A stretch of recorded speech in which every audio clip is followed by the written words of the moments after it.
La història va passar a Castelltallat i comença així. En Pere Valent estava fent llenya al bosc. S'estava fent vespre i no tenia massa pressa, perquè no tenia por de res. Per això li deien en Pere Valent.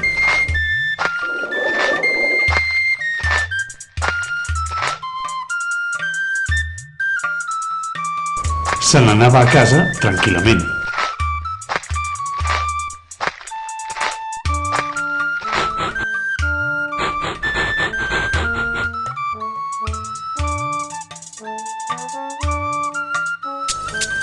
Al cap d'una estona que caminava, en arribar a la carena de Governa, va fer espurnejar les pedres fogueres. Va sentir un udol.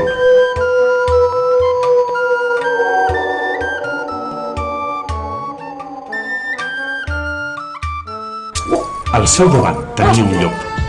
En Pere Valent tenia dues pedres fogueres i per atemorir-lo les feia espurnejar.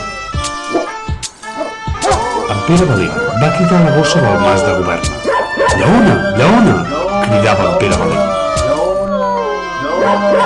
Mentrestant el llop volia atacar en Pere Valent, va arribar la lleona i es va embarallar amb el llop.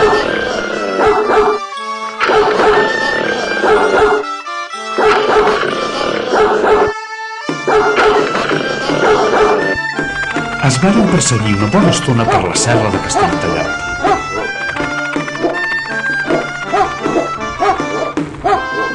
Els gossos de les cases del voltant s'hi van anar afegint tots, ajudant la lleona i perseguint el llop.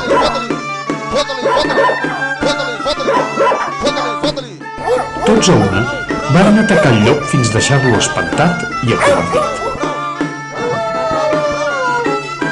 És així que amb la cua entre cames se'n va anar als Pirineus i s'hi va quedar.